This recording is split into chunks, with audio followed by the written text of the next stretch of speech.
Pakistan peoples party के रहनुमा सैयद खुर्शीद शाह ने कहा है कि माजूल वज़ीर आज़म नवाज शरीफ और साबिक़ सदर आसिफ अली जरदारी के दरमियान आइंदा आम इंतखाबात के लिए निगरान सेटअप के क़याम का मुआहदा हो गया है।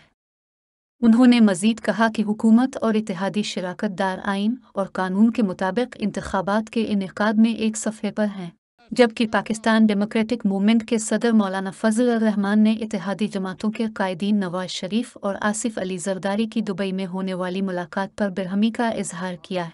फजल रहमान ने निशानदेही की कि मुस्लिम लीग ने अभी तक PDM को मरकज़ में हुक्मरान इत्तेहादी पार्टनर्स पाकिस्तान पीपल्स पार्टी के साथ मुलाकात के बारे में एतमाद में नहीं लिया।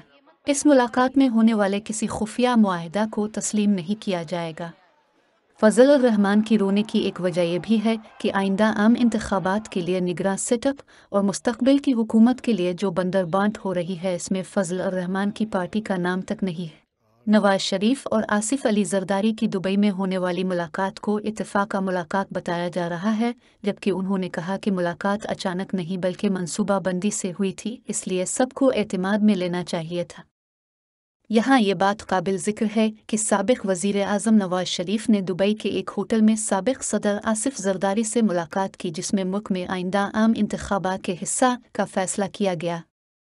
फजल रहमान ने दावा किया कि JUI इस वक्त के वज़ीर आज़म इमरान खान के ख़िलाफ़ तहरीक अदम एतमाद लाने के ख़िलाफ़ थी। उन्होंने मज़ीद कहा कि JUI अपोजिशन जमातों के दरमियान इत्तेहाद को बरकरार रखने के लिए तहरीक का हिस्सा बनी। इन बातों से एक बात वाज़ेह है कि फजल रहमान को लग रहा है कि उन्हें इस्तेमाल किया गया है और उनके साथ हाथ हो गया है, मगर फजल रहमान पाकिस्तानी सियासी जंगल का वो जानवर है जो शिकार में अपना हिस्सा छीनना जानता है। मौलाना साहब ताज़ियत कर ले, दुआ मेरे साथ। किसके लिए?